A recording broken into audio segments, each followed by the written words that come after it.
We want to get started in 3 more minutes. Time is of the essence. I've got as many ballots out as I possibly can. When this is over with, I will try to get the rest of the ballots out to people that don't have them. If you have a yellow ballot, you are not a member. But we're going to allow you to vote. Your vote won't count for the endorsement. The white ballots are our members. That's the ballots that count for our endorsement. But I want the general population to be able to vote in this. I'm curious, I don't even will even release that part of it, but I'm curious to know how different the general population is from our members. Okay? I've got to have your attention, please.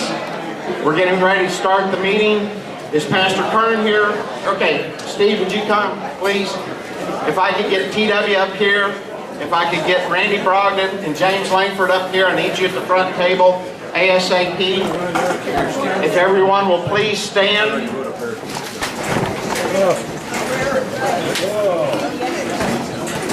Get my phone turned off. T.W. in the second seat here. I'm going to ask Pastor to lead us in prayer, and then David Swafford, wherever you are, if you'll lead us in the Pledge of Allegiance following that. Pastor Coburn. Let's pray. Father, we come in the name of Jesus, and we thank you for the opportunity to come here together today. We thank you, Lord, for the freedom that we have to choose our own elected officials that represent us.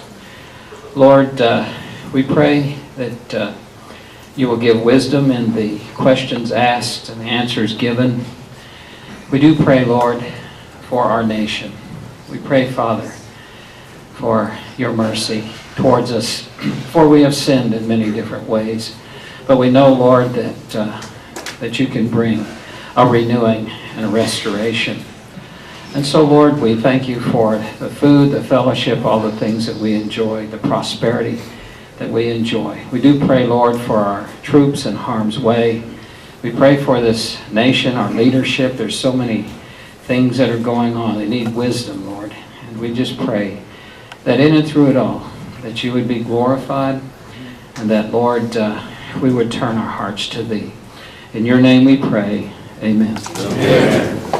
Salute the flag. I pledge allegiance to the flag of the United States of America and to the republic for which it stands, one nation under God, indivisible, with liberty and justice for all. Okay, if you can get in your seats as quickly as possible. James is third, T.W. is second. Yeah, follow the signs. Senator Brogdon, I don't know where you are, but you need to be up here.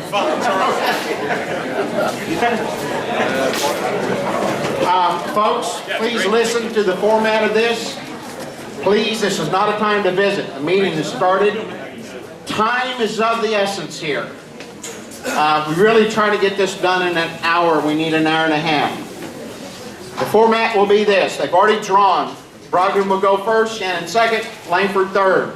They'll each have 5 minutes to tell us anything they want. Following their speeches, we'll do a Q&A, and all questions must be asked from the microphone. We'll have 30 minutes for Q&A. I'm going to ask everyone to limit your question no more than 15 seconds. If you try to make a speech, I'll stop you. And I know I'm the biggest problem here in this, okay? Thanks for that, Steve. 30 minutes Q&A time. I'm going to ask our speakers to answer those as quickly, succinctly, and substantively as possible. And then we will have a 1-minute wrap-up. Senator Brogden goes first. We'll rotate. Each candidate will speak first. There'll be no questions directed to only one. All candidates will answer all 3 questions. That's the format. We'll wrap up with a 1-minute closing for these 3 candidates. It'll stay in the rotation. If you've been attacked, that's your great time to answer for the attack. Okay? And then I'm going to ask you to do something. It's going to be the toughest thing in the world. Please remain silent for 3 minutes. When we start the voting, if you start talking, you will slow that process down. We need people to vote as quickly as possible. If you've not received a yellow ballot yet, and you're not a member, come up afterwards and get a yellow ballot from me. If you're a dues-paying member and you haven't received a white ballot yet, come up and get that immediately when we start the vote count. I've got volunteers on the various tables to collect the ballots and get them over to our counting table. We want to determine if we have to have a runoff or not. We're not even going to count the yellow ballots now, but you get to get them in. It's the white ballots will determine whether we have a runoff. I don't want half of our members to have to go back to work and we find out we need a runoff vote. So we're going to get started. We have a lot of dignitaries here. I apologize for not taking the time to introduce you. I'm not going to do any more than introduce these candidates and start with them immediately. Our first speaker will be former State Senator Randy Brogdon, gubernatorial candidate, now candidate for the United States Senate. Please welcome him, Senator Brogdon. You have 5 minutes to tell us anything you want. I'll give you a 1 minute warning. Well, you guys had nothing else to do today, or what? Is anybody working? Hey, what a great opportunity to get together with believers, with people who actually appreciate, love liberty, and I know the OCPAC group is a stalwart supporter of freedom, and that's exactly what I have been doing for the last decade of my life. Let me tell you why I'm doing what I'm doing. Well, first of all, I recognize that the greatest threat to our liberty and our economic prosperity is coming from Washington, D.C. We have a lot of problems around this country because of the bad decisions of politicians in Washington. I'm not going to D.C. to try and manage the mess. I want to help dismantle it. And I think it's important, if we don't change directions, and I mean relatively quick, we're going to be in trouble. Our kids and our grandkids will not have the same economic future as what we had growing up. There are two things that you're going to hear me talk about throughout this campaign. Two very basic things. Stopping the debt and stopping the federal overreach. I believe every one of us in this room understands that we are spending ourselves into oblivion. Our kids are in trouble financially, again, because of Washington, D.C. We should not have to wake up every morning wondering what the IRS is going to do to us today. Wondering what the EPA is going to do. Wondering how many jobs and businesses the EPA runs out of the state of Oklahoma and out of the United States and overseas. Bad decisions by politicians, not thinking through into the future. We have too many elected officials that care about their re-election rather than our future. I promise you one thing. As a United States Senator, my mission is the same today as it was a decade ago when I entered into public service.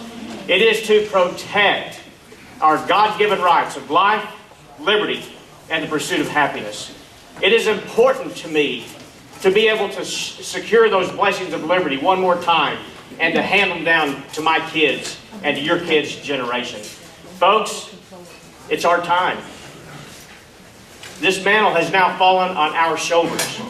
It's our responsibilities to pick the liberty message up and move it forward. This next hour or so, you're going to hear some very similar topics, some very similar answers. As a matter of fact, I know both of these gentlemen would tell you the same thing that I'm getting ready to say. We're Christians, first and foremost. I know James and T.W. both would share their faith with you, just like I will. We're all going to tell you that we're family men. We love our families, and what we're doing it for our families. We're also going to tell you that we're Republicans, and we're also going to tell you that we're conservative. So how in the world are you supposed to make your mind up on who to vote for? Well, I think the best way to do that is to look at our voting records. We each have one. And throughout this forum today, I'm going to do my best to expose my voting record to you. And I'm going to do my best to expose their voting record to you. Because they're different. They're different than mine.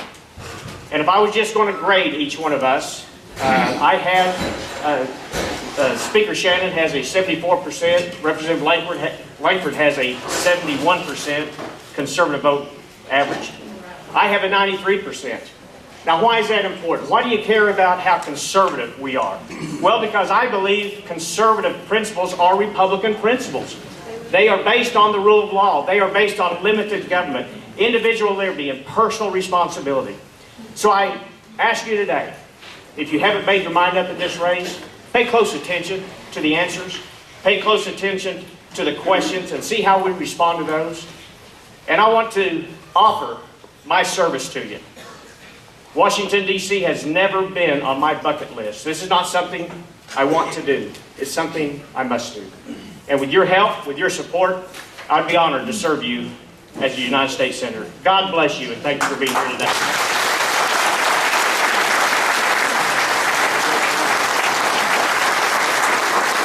Our next candidate is U.S. Congressman James Lankford, U.S. Representative. I'm sorry. We need you guys to switch, if you would, please. Okay. T.W., I need you in the middle. I'm sorry. Take the name tag with it. I know you all couldn't tell, matching the signs up with the guys here. And it's my fault. Our next candidate is former Speaker of the House and current State Representative T.W. Shannon, also currently candidate for the United States Senate. Welcome, T.W. Shannon.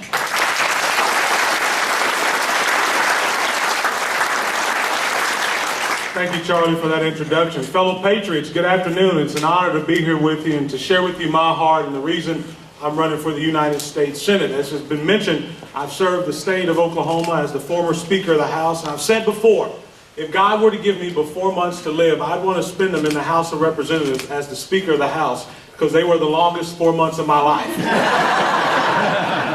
I will tell you, while I was there as Speaker, we stood in the gap for conservative principles. We were able to do some things that we've talked about as Republicans for a very, very long time. We passed a budget in the state of Oklahoma while I was Speaker. We did it without taking on new debt. And I think that Senator Brogdon mentioned it well. He mentioned that the debt is going to be a big issue in this next election. And I've got a record of standing against debt in the state of Oklahoma. We said no. It's always tempting to take out the state credit card or the federal credit card to pay for benefits for people now that our kids and grandkids have to pay for later.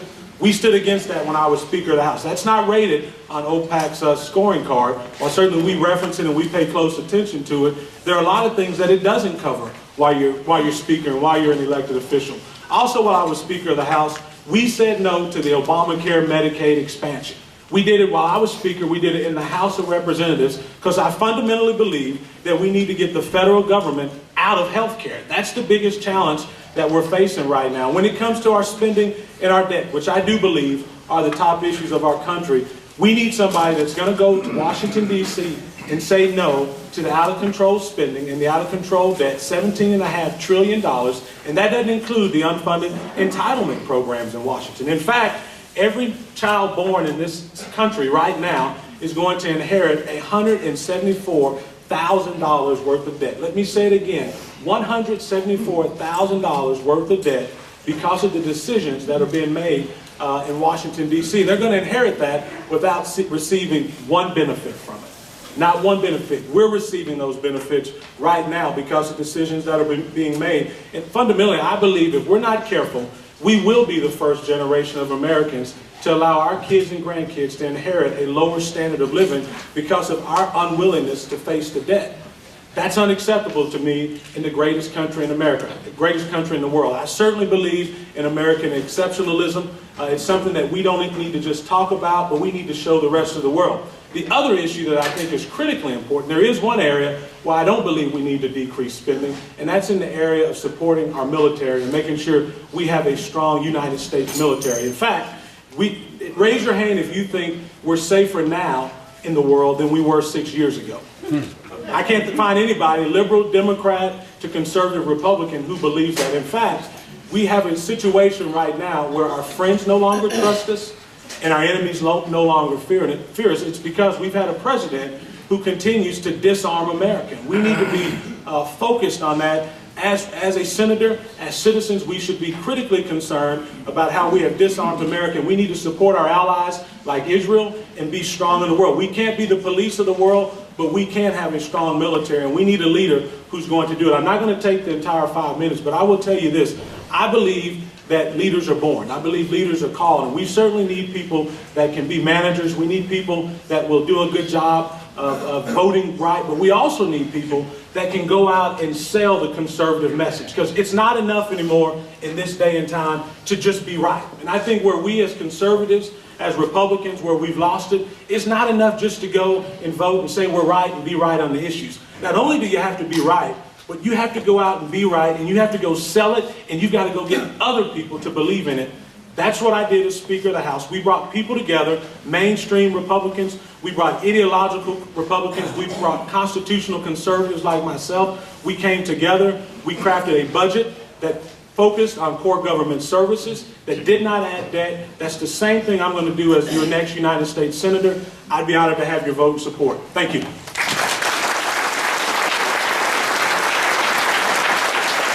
Our third candidate is current U.S. Representative James Lankford, currently a candidate for the United States Senate. James, thank you. Welcome him, please.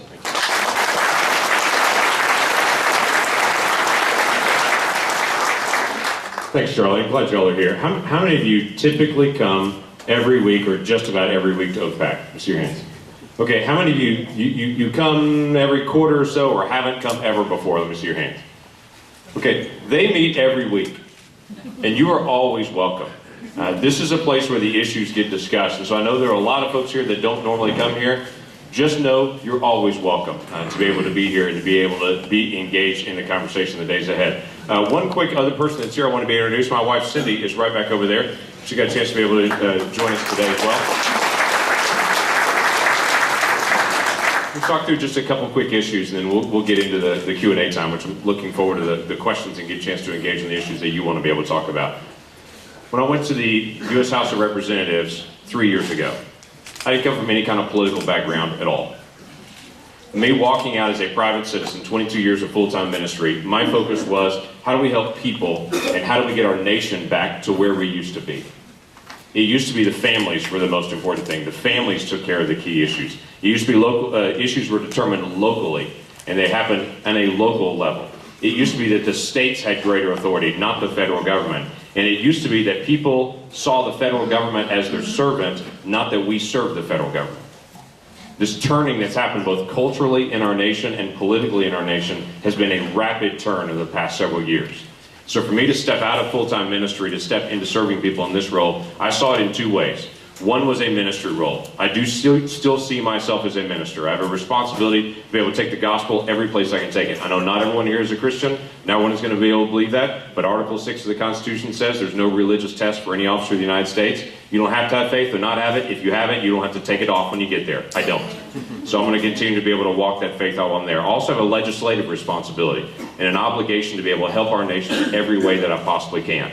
I asked specifically to be on two committees when I got there. The Budget Committee and the Oversight and Government Reform Committee. Those two committees in the House of Representatives are ground zero for the major issues that we deal with. I want to be in the thick of the fight. In the Budget Committee, we've been able to push a budget that no one said we could possibly get with Barack Obama and with Harry Reid. We pushed that budget through and for the first time in several years stopped the increase of spending and turned it around. Then did it again the next year. This is the first time since the Korean War that the budget has not increased 2 years in a row. It's gone down. Now, has it gone down enough? No. But I'm also not working with a Republican House, a Republican Senate, and a Republican executive. We're working with Barack Obama and Harry Reid, and we're finding every spot that we can to begin to return some fiscal sanity on it and to be able to grab the pendulum that's swinging very far to the left, to be able to grab it and start pulling us back towards the right on this, back where the American people actually are. I got involved in the Oversight and Government Reform Committee because of the overreach of the federal government and what is happening. We need specific accountability, and you've got to get in and not just complain about those things, you've got to actually get into the details and work on them. I walked in, the very first set of hearings was over something called Fast and Furious. And it was the beginning point of holding Eric Holder to account. The Fast and Furious, after the death of one of our border agents, Brian Terry, and the obvious release of these weapons that were allowed to be able to walk as the federal government released these weapons out. They're heading into Mexico and heading into thugs and criminal gangs there, and then coming back and being able to use against American citizens. And it's a bloodbath for how those weapons have been used in Mexico itself. We started the process of holding to account. When it started getting really close to Eric Holder's office, He said, we'll do our own internal investigation on this. At the end of it, he came back and he said, we checked ourselves and we're fine. We said, we want the 80,000 pages that you said you checked, we want to look at those as well. And he said, executive privilege. We subpoenaed those documents, he refused. We recommended contempt of Congress, thank you. We held him in contempt, and now we're going through the court proceedings. It's interesting to me the number of people that catch me and say that's all been dropped. No, it hasn't. We've been through 2 different court proceedings, have won both of them, have a third one that we're now in process. We're going to win that one. After we win that one, there's one more and they'll be dealt with. It's the same process we're going through with Lois Lerner right now. Lois Lerner and the exempt organizations folks at the IRS think they are above the law. They are not above the law. No one is. And we're walking through that process with the IRS to make sure that they know that. We recommended last week that they would be held in, that she would be held in contempt. She cannot come and make a statement and say, I've done nothing wrong, but I'm also taking the fifth. You have the right to remain silent, is true, but you don't have the right to also speak and then remain silent. You can't do both. You can do one or the other. We will continue to hold people to account as we walk this process, whether it be Benghazi, whether it be the IRS, whether it be Fast and Furious, the unfinished work there. There is much to be done in executive oversight, and I look forward to this ongoing conversation. Thanks, y'all.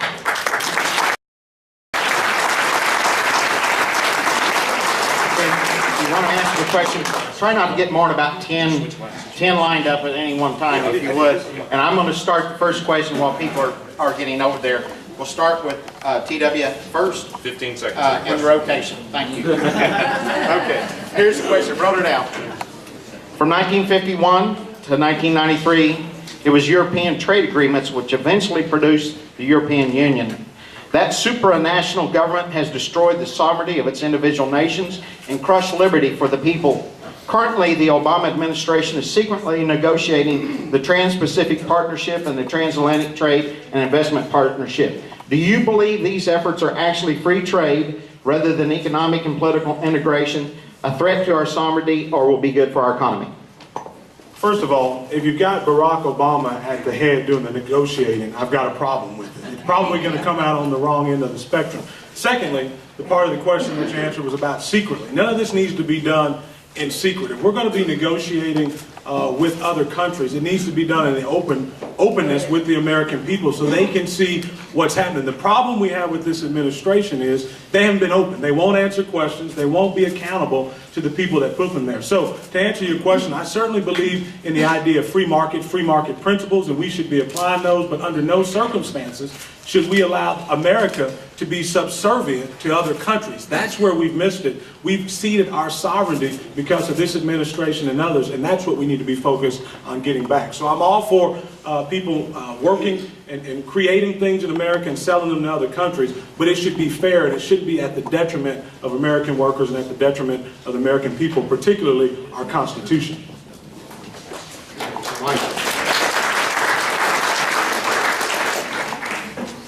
Been in the thick of actually fighting this issue on the Trans-Pacific Partnership.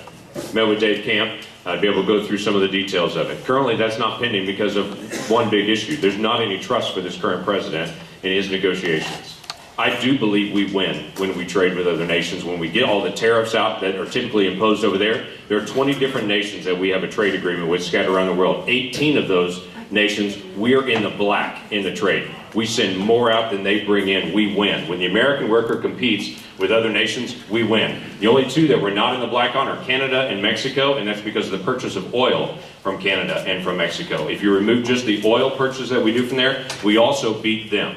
We lose track of this, but other countries do not want to buy from their neighbors because their neighbors cheat them. Americans don't. We have a different moral value in how we do trade and how we do business, and it's extremely beneficial, and other nations want it. Let me bring one other quick thing on this as well. The UK did the right thing by staying out of the EU. That is obvious now in the economy on it. We should never, ever get into a joint currency with any other nation. We run our own currency. It is the world's currency. They can join ours. We're 25% of the world's economy. We do not do any agreement that puts us in any kind of risk on sovereignty at all. We stand alone, and people want to trade with us. They abide by our rules. We don't abide by theirs.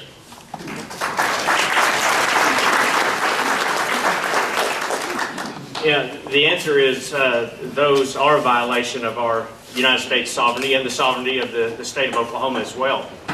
Back when, many of you will remember this, when we were dealing with a same kind of an issue of property destruction here in the state of Oklahoma with the NAFTA Superhighway. I was the guy that stood and ran legislation. It took me about a year and a half to get this bill pushed through to stop the NAFTA Superhighway coming up from Mexico through Texas into the state of Oklahoma. You realize that would have been the largest private property confiscation in U.S. history. 37,000 acres were at risk right here in Oklahoma. These trade and partnership agreements are not free trade, they're managed trade. They are giving up our sovereignty, they're giving a disadvantage to our businesses here in this country.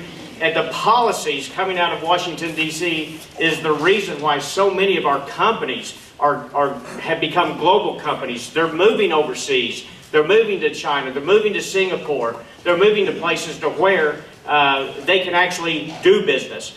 We have got to get Washington, D.C. out of our businesses here in Oklahoma. Yes, sir. First question, try to ask your question in 15 seconds. Go. A survey that was done 4 years ago showed that 1 in 4 non-citizens, single Muslim men living in America between the ages of 18 and 35 believe that violence is justified in defending Allah or Islam. Do you believe this is a threat to America? And should this age group of non-citizens be deported? All right, let's talk through a couple different issues. I'll kind of get through as rapidly as I can. I've gone and personally visited a Sharia community in Wales. We lose track of the fact that the UK has experimented with allowing certain pockets of their nation to function under Sharia law. What we should adamantly oppose here in the United States, they've actually done.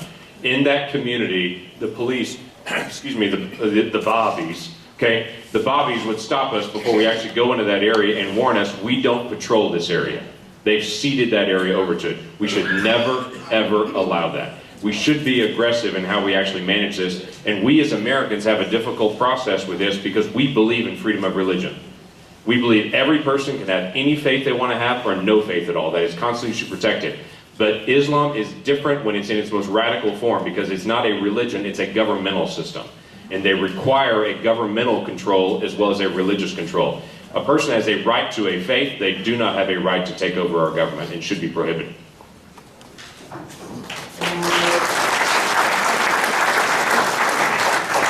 Yeah, Sharia law is far surpassing a religion. It is law. That's what it's called, Sharia law.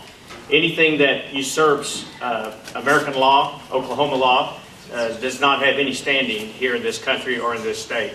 So I believe, Don, that we should actually protect the citizens of our state first, protect the citizens of this country against any kind of insurgency from another unlawful regime coming into this country. Okay. Before you talk about Sharia law and deporting anybody, the first thing you got to do when you talk about any immigration issue, you've got to secure the borders. That's first and foremost. We've got to secure the borders in Oklahoma, in this country. In Oklahoma, we actually voted, while I was Speaker, while I was a member, we voted against Sharia law to keep it out of our court system, to keep it out of Oklahoma. So I have a record on that. The second thing is, we've got to be committed to no amnesty. We cannot reward bad behavior in this country under no circumstances should we ever. So as it relates to these individuals, if somebody posing a threat to this country and they're not supposed to be here, we should get rid of them. There's no question about that for sure as well. But certainly as it relates to the issue of immigration, which I think is the bigger issue, we should say no to amnesty and we should secure our borders. Next speaker. We hear politicians talk about a balanced budget and cutting spending. How can we ever hope to get control of our deficit spending and economy when the privately owned quasi-government and unaccountable Federal Reserve has the ability to borrow, print, and infuse trillions of dollars into our economy, as well as control our M1, 2, and 3 money supply? Well, the short answer to that, number one, we have to begin by auditing the Fed. That's first. This goes to the crux of the problem here with Washington, D.C. politicians continue to shirk their responsibility and hand it off to unelected GOAs, governing bodies that should not even be there. Audit the Fed would be the first place that I would recommend we head to find out how much we're actually worth. I agree with that. We need to audit the feds for sure, but we need to return back to the Constitution. That's where this real problem is happening. Most of the problems we have, in fact, 90% of our problems could be fixed if we would get rid of 90% of our federal government. That's the big challenge that we have. Even more important than that, though, what we need are people who are going to go to Washington, D.C., represent Oklahoma values, and balance our budget, and make sure that we reduce our deficit. We do it in our own personal budgets, we do it in our business budgets, we do it at the state level. That's what we need to be focused on. And yes, we should audit the feds as well.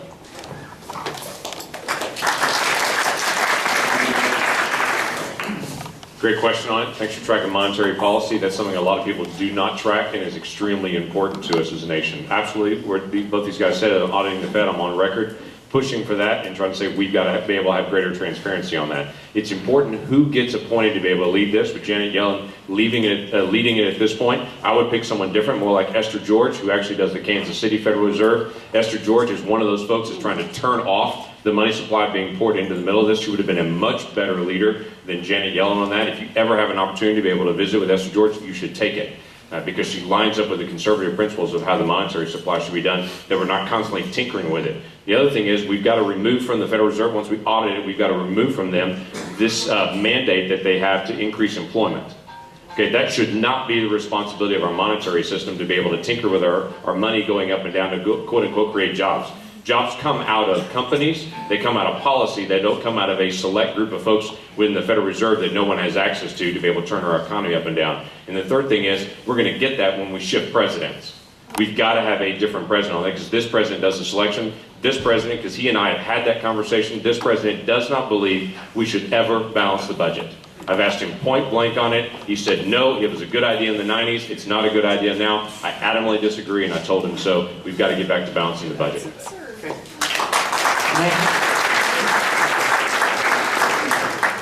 My name is Jerome. Just this week, a study was released to show only 38% of naturalized citizens vote Republican. If we fail to limit the number of legal immigrants or make a pathway to citizenship for over 12 million illegal aliens, how do Republicans ever hope to win the presidency 15 or so years from now? Like I mentioned before, we need to secure the border and say no to amnesty.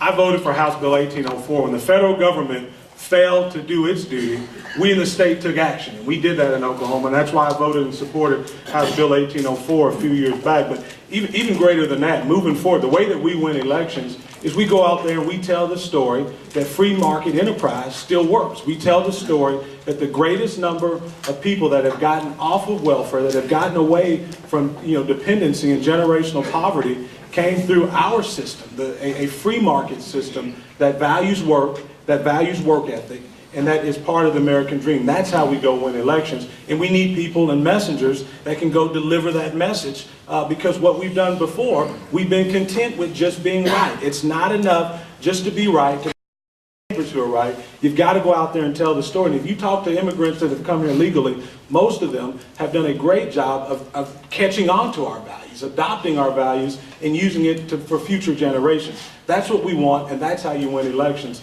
not by new future government programs.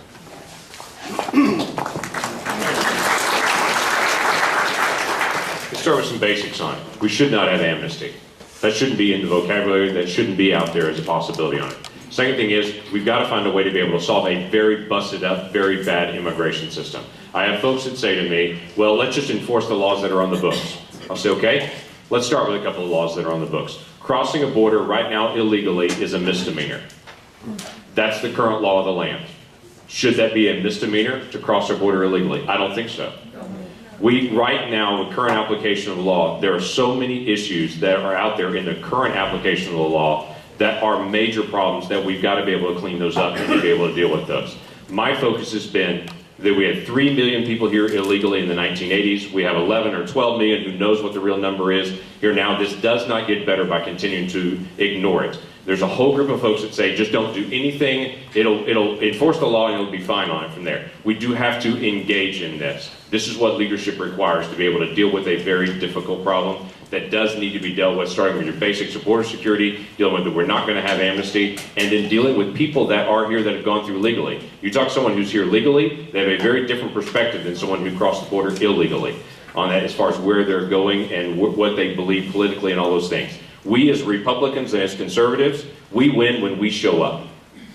And I've talked to quite a few folks in the Latino community that will tell me Republicans never show up at our meetings. So of course we're Democrats because those are the only people that we know in politics. That is our mistake. They're pro-life, they're pro-starting businesses, entrepreneurial. Those are Republican values. Okay, this is not trying to impress people into something. This is who we are as conservatives for limited government, but many of them come from governmental systems where it's big government systems, and that's what our government's becoming. We've got to get back to our constitutional construct of limited government and tell them that if you're here legally, we want you to be able to work, and we want you to be able to vote with us because we're right on the issues that you also share.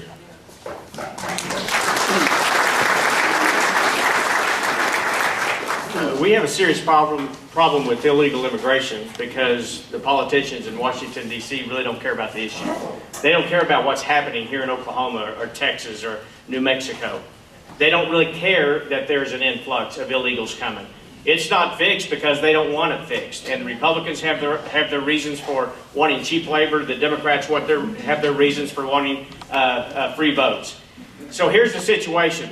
If we're going to fix the immigration problem, and it's severe, it's going to take some very bold, courageous leadership to do it. I've got an immigration plan. Number one, we do secure the borders. As a matter of fact, let me take it a little further. Let's just close the borders until they're secure. Let's stop the influx.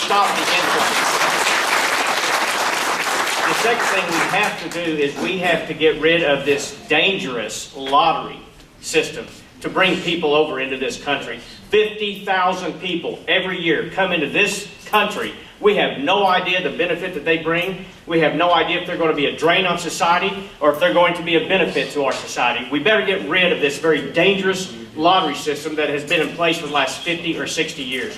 Close the borders, get rid of the lottery system, and the third thing is when we do have legal immigrants, track their visas. Put a chip in it. If we can fly drones over to check on American citizens, surely we can track an illegal alien.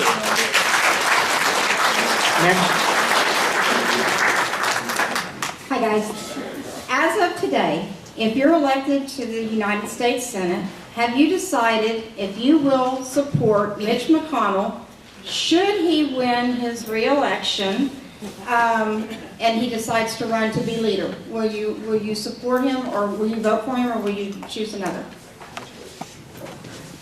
Great question, Rhonda. No one, we don't know if he's going to win his primary because that's still hanging out there. I think that's sometime at the end of May on that. No, I've not made a decision on that because I don't know who else is running in the matter. So here's the grand challenge. There's an internal election that happens, and then there's a public election that happens. Internally, all those folks actually come up and say, I'm actually going to run.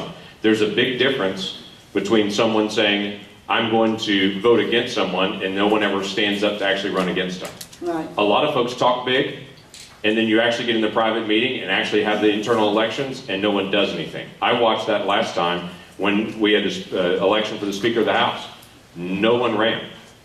In fact, in the Speaker of the House election that actually occurred in the private meeting, there was only one person in that meeting that voted no, and that was Louis Gohmert.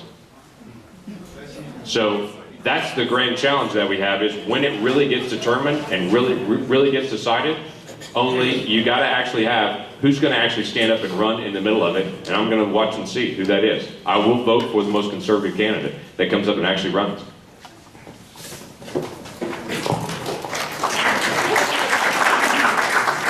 Well, this is an easy one for me. There is no way under any circumstances will I support Mitch McConnell for leader.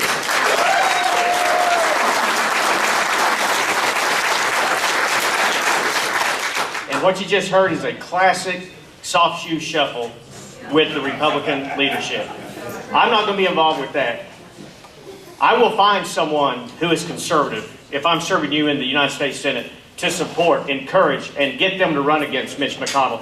Why in the world would I even consider voting for a man who is destroying the very value and the tenets of the Republican Party and dragging our country into the financial gutter?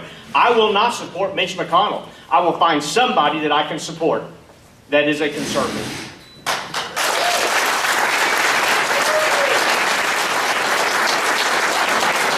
I'll tell you exactly what I'll support for later. I'm going to vote for the person who's going to say no to debt, say no to increased spending, and say no to allowing illegals to come into our country. That's who I'm going to vote for. And the last time I was involved in a legislative election, and it was a leadership election, I didn't like the choices. So you know what I did? I ran myself and I became speaker. And so I don't know who I'm going to vote for. If it's between Harry Reid and Mitch McConnell, it's going to be a real tough decision. But it's not real tough with me. If there's no one in there that represents my values, I'll run myself. There you go. All right, gentlemen, we will assume that all of you believe that it is the right of every citizen to own and carry a weapon, a firearm. What I'd like to hear from each candidate is an explanation. Explain to us or justify to us using philosophy, reason, or morality where that right comes from. And then give us an example of the practical ramifications of your view. Is it proper for the national government to limit that right in any way? And if so, give us a specific example of a limitation that you think is legitimate. Well, first of all, the Second Amendment is a prohibition of the federal government to infringe on our rights to keep and bear arms. Shall not infringe. It's pretty clear. It's not, doesn't have anything to do with the state of Oklahoma. The state of Oklahoma can set rules as they want, but shall not infringe is very clear in the Second Amendment. A practical solution that I did in the state Senate, I ran legislation, and you would have thought the world had fallen apart, but I ran legislation to protect our students on campus, to give people the opportunity to have a concealed carry when they went to school on the university level. The university presidents came out in full force against that, but you know what? My son just got out of the military, out of the Marine Corps, and if he had been sitting in the back room at OU like he did, I would have felt relatively secure knowing that my son was carrying a gun on campus. He would have been able to prevent a problem. There's a lot of good folks that are fully trained and know how to use that weapon, and we have the inherent right given to us from God to protect our family, and government has no authority to take that away.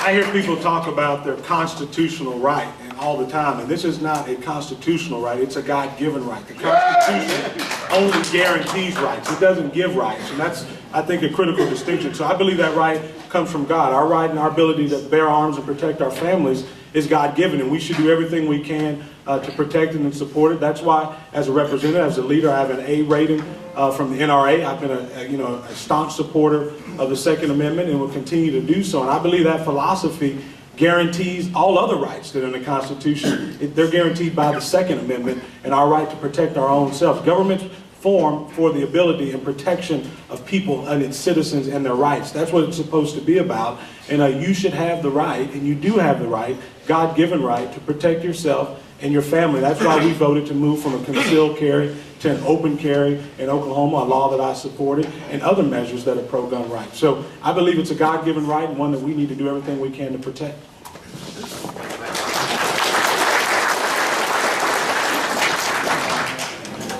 We can go back to the philosophy.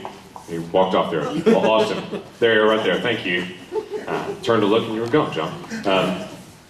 Go back to the basic Declaration of Independence. This pursuit, this life, liberty, pursuit of happiness. It's this basic thing that we saw inherent within our system. That's what we have this ability to be able to have. You take that all the way down to the Second Amendment. Why is that there? Because we have this inherent right to life. That in its earliest forms was a protection. We have a weapon to protect our own lives and our own families. And it was an extension of this basic right to life, liberty, and the pursuit of happiness. To protect my life, protect my liberty, protect my pursuit of happiness, I also have the right to be able to keep and bear arms as well. From the very beginning, that has been true for us as a nation, even before we were a nation. That was inherent of what we were all about, that we had that right. And I had this argument all the time with people in D.C. about all kinds of concealed carry issues and everything else. And I go back to this basic thing. Before we were a nation, we had weapons in our homes, we carried weapons on our persons. This is inherent with who we are. In fact, I had a back and forth with a member from New York. You remember when the newspaper published in New York a map of all the homes that had a weapons permit there? He started talking to me about that. I said, well, we've had that in Oklahoma for a long time. And he said, you do? I said, yeah, it's called Google Earth, okay? Look at every house in Oklahoma. There's at least one weapon in it, okay? So with many, you can pick how many bedrooms, you can also pick how many weapons are there. So this is not an issue for us. So this belief that if there are all these weapons and there's going to be all this risk, come to Oklahoma. It's one of the safest places to be able to be, and they should learn a lot from us. Unfortunately, this is the last question here. Last question. 1945, Congress passed the United Nations Participation Act, and in that there's one key sentence where the Congress told the President, you want to go to war, you're not required to go to Congress, you can go to the UN Security Council. My question for you is, if you're elected senator, U.S. Senator, would you agree to work to repeal that one line? It's the top line highlighted. They don't have it. Our founding father, George Washington, said that we should not be involved in any entangling alliances. We should get out of the UN and get out now.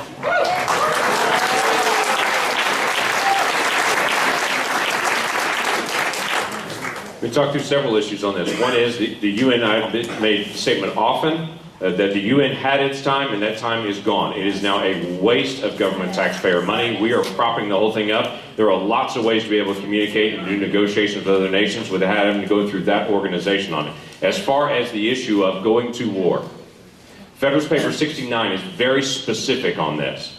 When you get in the Federalist Papers, it outlines what rights will this president have when the government is actually formed, what right will they have to actually take us to war. It outlined very specifically, the president will have fewer abilities to take us to war than it listed than the governor of New York.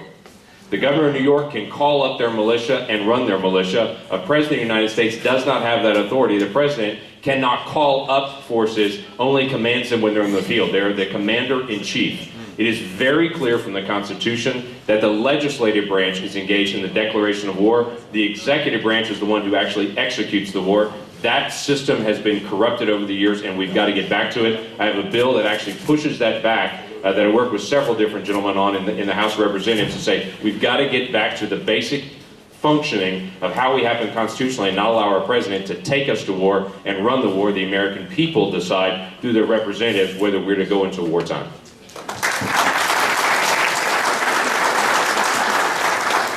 Well, certainly anything that takes away our sovereignty as a country, as a free people, I'm against it.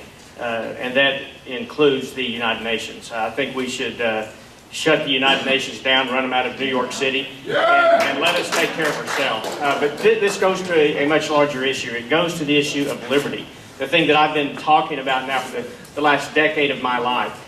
You know, when I talk about smaller government, I mean it. When other politicians, we've heard it today, they talk about limited government and smaller government, yet when Representative Lankford voted to increase the debt limit $4.5 trillion in just 3 votes in the last 3 years, that is not smaller government. When Speaker Shannon says that he wants to limit the growth and the size of government, yet he increased the state budget as Speaker of the House $300 million. That's not shrinking the size of government. That's kind of off question. Well, you'll have a minute wrap up. Liberty and sovereignty belongs to the United States of America. We should never give our liberty or sovereignty away through taxes or through some other body like the United Nations. Okay. All right. We have 1 minute wrap up, starting with Representative Lankford. 1 minute. Thanks, Charlie. Thanks for being here. I do know, when I've come to Ocpac and multiple times before, there's a great variety of opinions here. That's a good, healthy thing for us. This is what America looks like. We don't all have to see things exactly the same way. We all have this common passion, though, with this organization is how do we move us from where we are as a nation right now, swinging to the left? How do we get us back to where we should be with a basic constitutional construct and with a balanced budget? What are the steps it's going to take to actually get there? Now, there's a path that has to be set to say, we are here now, here's the reality of where we are, how do we get to there? My focus has been, I don't want to just yell against the machine over there and say there's problems. Everyone sees the problems. Everyone hates Obamacare. Everyone hates the debt. Everyone hates the direction this federal government is going because it's taking away the power from the individual. I want to say that's where we need to be. What are the steps to get there? Let's get to work. Let's do the study that's required, and let's actually get it done. Thanks y'all very much. We very much appreciate your vote. Okay, Senator, 1 minute. I think it's important to look at our records to see where we're going to go in the future. We all have a voting record. When I talk about limited government, I ran a bill to eliminate the state income tax. When I talk about protecting the citizens' rights to vote, I ran ballot access. I ran legislation to stop the NAFTA superhighway. To protect your identity, I passed legislation to repeal the Real ID Act. These are real solutions to real problems. I will attack with the same vigor, the same intensity in Washington, D.C. I will fight back from within the belly of the beast to stop the encroachment of the federal government on the citizens of this state. I would humbly ask you for your support and your vote on June the 24th. Thank you and God bless you.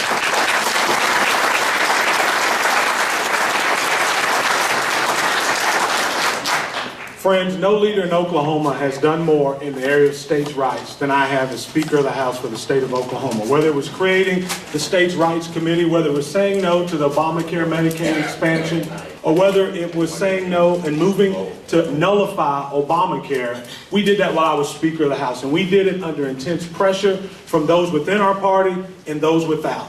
That's the kind of leader that I believe you're looking for in your next United States Senator. Somebody who's going to say no to the debt, no to more spending, and no to the liberal agenda of Washington. In Washington, the big challenge you have, it's the culture. It is so intoxicating, and oftentimes you're talking more to tax consumers than you are taxpayers, and that's the great challenge you have. Who's going to stand up and say no and represent Oklahoma values even under pressure? It's not enough just to say, with all due respect, I passed legislation, I introduced legislation. That's nice.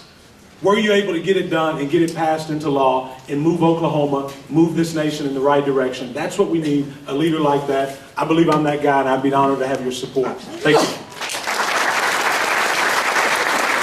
Please listen to me. If you need to leave, please do so as quietly as possible.